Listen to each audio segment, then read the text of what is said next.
ఓం శ్రీమాత్రే నమః. ఓం శ్రీ గురుభ్యో నమః. హరి ఓం. అందరికీ నమస్తే. అందరూ కూడా అమ్మవారి అనుగ్రహంతో అందరము బాగుండే మనసరము అని ప్రార్థిస్తూ ఉన్నాను. ఈ రోజున శ్రీ లలిత సహస్రనామ భాష్యంలోని 361 నామం నుంచి అయితే మనము విందాము. 361 నామము తమోపహ. ఇది 4 అక్షరాల నామము. ఈ నామం అమ్మవారికి నమస్కరించేటప్పుడు తమోపహాయే నమః అని చెప్పాలి. తమస్ ప్లస్ అపహ, చీకటిని పోగొట్టునది అని అర్థం. అజ్ఞానమును పోగొట్టునది అని. తమస్సు అంటే చీకటి. ప్రళయంలో ప్రపంచమంతా చైతన్య రహితమే, కారు చీకటిలో నిండు నిద్రలో ఉన్నట్లు ఉంటుంది. అటువంటి చీకటి వంటి స్థితిలోని ప్రళయం నుండి చైతన్యవంతమైన సృష్టిని రాత్రి నుండి సూర్యోదయం అయినట్లు రప్పిస్తుంది. కాబట్టి అమ్మవారు తమోపహ. తమస్సు అంటే అజ్ఞానం. అవిద్యను అజ్ఞానాన్ని పోగొట్టి బ్రహ్మజ్ఞానం చేకూరుస్తుంది. అర్థం కాని విషయం పట్ల అవగాహన కలిగేలా చేస్తుంది. కాబట్టి అమ్మవారు తమోపహ. చీకటిని, అజ్ఞానాన్ని, జడత్వాన్ని పోగొట్టునది అని ఈ నామానికి అర్థం. తర్వాత 362వ నామము చితిహి. ఇది 2 అక్షరాల నామము. ఈ నామంతో అమ్మవారికి నమస్కరించేటప్పుడు చిత్యై నమః అని చెప్పాలి. చితిహి అంటే కూర్పు, జ్ఞాన బిందు సమీకరణ. చితిహి అంటే చిత్తుకు సంబంధించిన పదంగా అర్థం చేసుకుని జ్ఞానం అని సాధారణంగా అర్థం చెప్తారు. కానీ చితిహి అంటే వాస్తవానికి వేరే అర్థం ఉంది. ప్రోగు చేయుట, పేర్చుట, కూర్చుట, సమీకరించుట అనే అర్థాలు చెప్పుకోవాలి. చితి పేర్చండి అంటే పుల్లలను దగ్గరకు చేర్చి మండించడానికి ఏర్పాటు చేయడం అని అర్థం కదా. అప్పుడు చితి అంటే దగ్గరకు కూర్చడం లేదా సమీకరించడం అనే అర్థం వస్తుంది. అంటే అమ్మవారు వేటిని సమీకరిస్తుంది? వ్యక్తి మెడలోని జ్ఞాన సంబంధమైన బిందులను ఒక చోటుకు చేర్చి జ్ఞానాన్ని కలుగజేస్తుంది.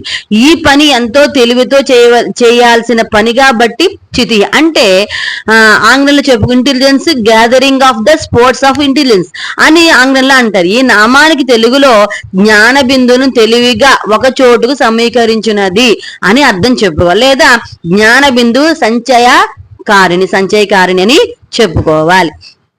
తర్వాత నామము 363వ నామము తత్పద లక్ష్యార్థ అంటే ఇది 6 అక్షరాల నామం. ఈ నామం అమ్మవారికి నమస్కరించేటప్పుడు తత్పద లక్ష్యార్థాయై నమః అని చెప్పాలి.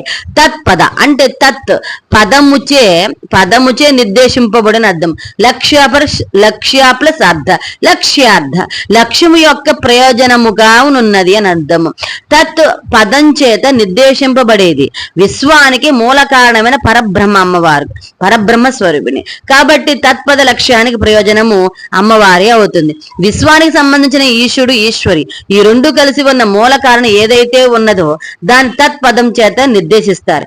ఈ పదల ఈశ్వరి అంటే ఈశ్వరుని సూచిస్తాయి అనుకుంటే తత్తులోని భాగం అమ్మవారే. కాబట్టి తత్పద లక్ష్యార్థం అన్నప్పుడు తత్పద లక్ష్యంలో సగం అమ్మవారి అని కూడా అర్థం చేసుకోవచ్చును. అలాగే ఈ తత్పదంలోని కారణం సూచించే ఈశ్వరుని తన లక్ష్యార్థంగా పెట్టుకున్నది అని మరో అర్థం చెప్పుకోవచ్చు.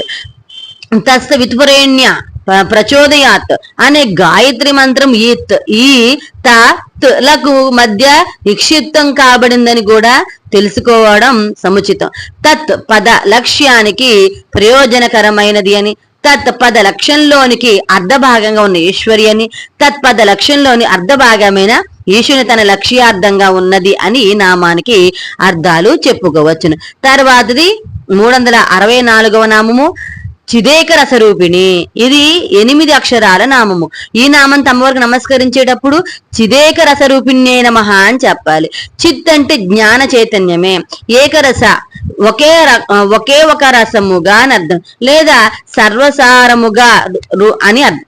రూపిణి అంటే రూపముగా గలది అని. విశ్వంలోని అన్నింటిలోని అమ్మవారి అస్తిత్వాన్ని తెలుసుకోవాలన్నా, గ్రహించాలన్నా, దర్శించాలన్నా ఒకే ఒక పదంతోని సూచించే చైతన్యమే ఈ చిత్ అని గ్రహించాలి. ప్రతి జీవులను అమ్మవారి రూప తత్వ సారాన్ని దర్శించేది కూడా ఒకే ఒక చిత్ రసానుభూతిలోనే అందుకని అమ్మవారు చిదేక రసరూపిణి, సారభూతమైన చైతన్యమే తన రూపంగా గలది అని ఈ నామానికి అర్థం చెప్పుకోవచ్చును. తర్వాతది 365 నామము సాత్వానంద లవీభూత బ్రహ్మాధ్యానంద సంతతి. ఇది 16 అక్షరాల నామం. ఈ నామంతో అమ్మవారికి నమస్కరించేటప్పుడు సాత్వానంద లవీభూత బ్రహ్మాధ్యానంద సంతత్యే నమః అని చెప్పాలి. ఈ నామాన్ని 2 సమభాగాలుగా చెప్పకూడదు, ఎందుకంటే అర్థాలు తేడా వస్తాయి. ఒకే దాని మీద వెళ్ళిపోవాలన్నమాట. 16 అక్షరాలు ఒకేలానే పలకాలి. స్వ ప్లస్ ఆత్మ ప్లస్ ఆనంద, స్వాత్మానంద, తనకు సంబంధించిన ఆనందంతో లభీభూత లేశమాత్రములైన బ్రహ్మ ప్లస్ అది ప్లస్ ఆనంద సంతతి, బ్రహ్మాధ్యానంద సంతతి. బ్రహ్మానందము, ప్రజాపతి ఆనందము మొదలైన ఆనందముల సమూహము కలది అని అర్థం. విశ్వ సృష్టికి మూల కారణము ఆనందం. ఆనందో బ్రహ్మేతి వ్యాజనాత్ తైత్రీయం చెప్తుంది. ఈ ఆనందము అమ్మవారిది. అంటే అమ్మవారి ఆనందంలోంచే విజ్ఞానమయ, మనోమయ, ప్రాణమయ, అన్నమయ కోశాలతో నిండి ఉండే సమస్త విశ్వము వచ్చింది. ఈ విశ్వంలోని కీటక, పక్షి, జంతు, నర, వానర, యక్ష, కిన్నెర, కింపురుష, దేవ, గంధర్వ, తిమృత్యాదులందరికీ ఎవరికి సంబంధించిన ఆనందం వారికి ఉంటుంది. వీరందరిలో విడివిడిగా ఉండే ఆనందం అమ్మవారి ఆనందంలోని లవలేశ భాగమే. తైత్రీయోపనిషత్తులోని బ్రహ్మవల్లి లేదా ఆనందవల్లిలో అన్ని రకాల ఆనందాల గురించి, వాటి మధ్య ఉండే సంబంధం గురించి చెప్పబడుతుంది. యువకుడు, సాధుత్వము గలవాడు, వేదాధ్యయనము చేయువాడు, శిష్టాచార సంపన్నుడు, దృఢవంతుడు, బలవంతుడు, కోరికలు తీరి ఈ భూమిని పాలించువాడును అయిన ఒక మనుషుని ఆనందాన్ని మనుష్య ఆనందము అంటారు. ఈ మనుష్య ఆనందాన్ని కొలవడానికి ఒక ప్రమాణంగా తీసుకుంటే 100 మానుషానందాలు, ఒక మనుష్య గంధర్వానందానికి 100 మనుష్య గంధర్వానందాలు, ఒక దేవ గంధర్వానందానికి 100 దేవ గంధర్వానందాలు, ఒక లోక పితరుల ఆనందానికి 100 లోక పితరుల ఆనందం, ఒక జానజ దేవానందానికి 100 ఆజానజ దేవానందాలు, ఒక కర్మ దేవానందానికి 100 కర్మ దేవానందాలు, ఒక దేవానందానికి 100 దేవానందాలు, ఇక ఒక ఇంద్రానందానికి 100 ఇంద్రానందాలు, ఒక బృహస్పతి ఆనందానికి 100 బృహస్పత్యానందాలు, ఒక ప్రజాపత్యానందానికి 100 ప్రజాపత్యానందాలు, ఒక బ్రహ్మానందానికి సమానము అని తైత్రీయంలో చెప్పబడుతుంది. ఇలాంటి బ్రహ్మాది ఆనందాలన్నీ అమ్మవారి ఆనందంలో లేశ మాత్రమేనని నామం తెలుపుతుంది. అంటే అమ్మవారి ఆనందము సముద్రం లాంటిదైతే ఆ సముద్రంలో మిగిలిన బ్రహ్మాధ్యానందాలు బిందువు లాంటిది అన్నమాట. దాని ఆనందంలో లేవలేస మాత్రమైన బ్రహ్మాధ్యానందములు కలిగినది అని ఈ నామానికి అర్థం అనమాట. తర్వాత 366 నామము పర. ఇది 2 అక్షరాల నామము. ఈ నామం అమ్మవారికి నమస్కరించేటప్పుడు పరాయై నమః అని చెప్పాలి. పర అంటే పరాస్థితిలోని వాగ్రూపం, తరుణి విద్యోపదేశం. ఇంతకు ముందు నామంతో పూర్తయింది. ఈ నామము నుండి శృంగారస సంపూర్ణ నామం దాకా ఈ తరుణి విద్యలు ఉపాసన చేయబడు వాగదీశ్వరి స్వరూపం కూడా చెప్పబడుతుంది. అవ్యక్తంలోంచి మొట్టమొదటిగా వ్యక్తమయ్యేది నాదం. విశ్వమంతా పంచభూతాత్మకం. ప్రళయ స్థితిలో క్రింది స్థాయి పంచభూతాలైన పృథివీ, ఆపస్, తేజస్, వాయువులు 5వ దానిని ఆకాశంలోకి లీనమై ఉంటుంది. కానీ ఆకాశాన్ని చూస్తే అవి లీనమైనట్లు తెలియదు, అనిపించదు కూడా. ఆకాశం శబ్దం గుణకం కాబట్టి ఆకాశం నుండి మళ్ళీ సృష్టి వ్యక్తమవడానికి ముందు శబ్దమే వ్యక్తమవుతుంది.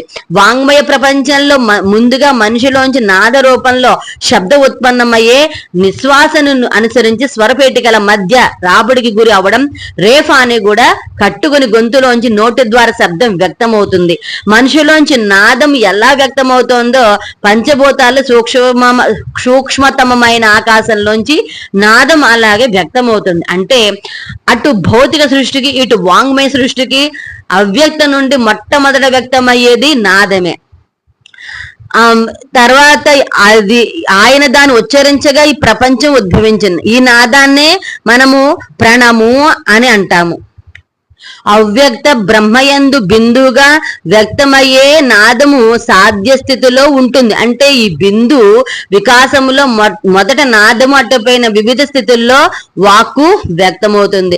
వ్యక్తం కాబోయే వాక్కు యొక్క వివిధ స్థితులను గురించి ఈ వాగధీశ్వరి స్వరూప వర్ణనగా ఈ నామము నుండి చెప్పబడుతుంది. వ్యక్తం కాబోయే సృష్టికి ముందున్న బ్రహ్మను పరా అంటారు. అలాగే వ్యక్తం కాబోయే వాక్కు ఉచ్చరించబడడానికి ముందు బ్రహ్మగా అంటే ఉచ్చరించేవాడుగా ఉంటుందన్నమాట. ఈ స్థితిలో ఉన్న వాక్కును పరాస్థితిలోని వాక్కు లేదా పరావాక్కు అంటారు. ఆద్యంతాలు లేకుండా ఉండే శబ్దతత్వమైన అక్షర బ్రహ్మనాదం అనే పేరుతో ప్రతి జీవులోని వ్యక్తమయ్యే పరమేశ్వరిని పరా అంటారు. వాక్కుగా వ్యక్తం కాబోయే శబ్దతత్వ అక్షర బ్రహ్మస్థితిలోనున్న పరావాక్కు అని ఈ నామానికి అర్థం అన్నమాట. తర్వాత 367 నామము ప్రత్యక్షితి రూప. ఇది 6 అక్షరాల నామం. ఈ నామం అమ్మవారికి నమస్కరించేటప్పుడు ప్రత్యక్షితి రూపాయ నమః అని చెప్పాలి. ప్రత్యక్ అంటే స్వస్వరూపము యొక్క, చితి అంటే జ్ఞానమే, రూప అంటే స్వరూపము కాగలది అని అర్థం. తనను గురించి తనకు తెలిపే జ్ఞానం యొక్క స్వరూపమే ఇంతకు ముందు చెప్పిన పరావాక్ యొక్క రూపం ఈ నామం చెప్తుంది. పరావాక్ స్వరూపిణి అని ఈ నామానికి అర్థము. తర్వాత ఇది పశ్యంతి 368 నామము. ఇది 3 అక్షరాల నామము. ఈ నామం తమవారికి నమస్కరించేటప్పుడు పశ్యంతి అయి నమః అని చెప్పాలి. పశ్యంతి అంటే రెండవ స్థితిగా వ్యక్తం కాబోయే వాక్కు. శబ్దాన్ని ఉచ్చరిద్దామనే సంకల్పము మొట్టమొదటి సహస్రార చక్రంలోని కేంద్ర బిందు వద్ద కలుగుతుంది. ఇది పరావాకు యొక్క స్థానం. సంకల్పం కలిగిన వెంటనే సుషుమ్న ద్వారా మూలాధార చక్రం వద్ద కార్యరూపంలో జరగడానికి ప్రేరణ జరుగుతుంది. శబ్ద ప్రసారానికి ఒక యానకం ఉండాలి కాబట్టి ఈ ప్రేరణ వల్ల ముందుగా హృదయ కమలలోని అనాహత చక్రం వద్ద వాయువు ఉత్పన్నమవుతుంది. ఈ స్థితి యొక్క వాకు యొక్క పశ్యంతి స్థితి అంటారు. ఇది బిందువుకు భాష్యంగా ఉండే మొదటి త్రిభుజం చేత శ్రీచక్రంలో సూచించబడుతుంది. 50 మాతృకా వర్ణాలు అవ్యక్తంగా ఉంటాయి. అంటే ఈ మాతృగా వర్ణాలన్నీ పశ్యంతి వాగ్రూపాలన్నమాట. వీటి ధ్వనులన్నీ వాయు రూపంలో ఇక్కడ అవ్యక్తంగా ఉంటాయి. హృదయ కమలంలో ప్రవేశించిన పరావాక్కు యొక్క సూక్ష్మ రూపమైన రెండవ స్థితిలోని వాక్కు అని ఈ నామానికి అర్థము చెప్పుకోవచ్చును. తర్వాత ఇది 369 నామం పరదేవత. ఇది 5 అక్షరాల నామం. ఈ నామం తమ్మవారికి నమస్కరించేటప్పుడు పరదేవతాయే నమః అని చెప్పాలి. పరదేవత అంటే పశ్యంతి వాక్కు యొక్క సూక్ష్మ రూపం. హృదయ గమనంలో ప్రవేశించిన పరావాక్కు యొక్క రెండో స్థితిలోని పశ్యంతి వాక్కు యొక్క సూక్ష్మ రూపాన్ని పరదేవత అంటారు.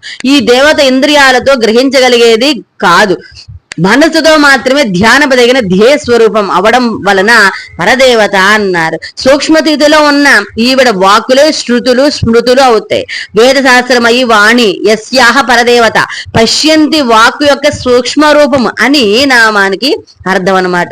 తర్వాత ఇది 370వ నామము మధ్యమ. ఇది 3 అక్షరాల నామము. ఈ నామం తమవారికి నమస్కరించేటప్పుడు మధ్యమాయే నమః అని చెప్పాలి. మధ్యమ అంటే పశ్యంతి వైఖరి వాక్కులకు మధ్య ఉండు స్థితికి సంబంధించిన వాక్కు అని అర్థం. హృదయ కమలంలో పశ్యంతి స్థితిలో ఉన్న వాక్కు అటుపైన తలకు ముండుమునకు మధ్యన వంతెనలాగా ఉండే కంఠం వద్ద గల విశుద్ధి చక్రస్థానానికి చేరుతుంది. ఈ స్థితిలో ఉండే వాక్కును మధ్యమ అంటారు. మరి పశ్యంతి అంత సూక్ష్మం కాదు గాని మధ్యమంగా ఉంటుంది అనడానికి తగ్గట్టుగా ఉండి ఈ వాక్ స్థితిని మధ్యమ అన్నారు. పశ్యంతి వాక్కుకు వైఖరి వాక్కుకు మధ్య ఉండే స్థితికి సంబంధించిన వాక్కు అని ఈ నామానికి అర్థం అన్నమాట. తర్వాత 371 నామం గురించి తర్వాత అయితే విందాము. అంతవరకు స్వస్తి. ఆ భగవాన్ యొక్క అనుగ్రహణ మనందరి పైన ఉండాలని కోరుకుంటూ ఉన్నాను. సర్వేజన సుఖినోము, సమస్త మంగళాని భవంతు. స్వస్తి. ఓం శ్రీ మాత్రే నమః.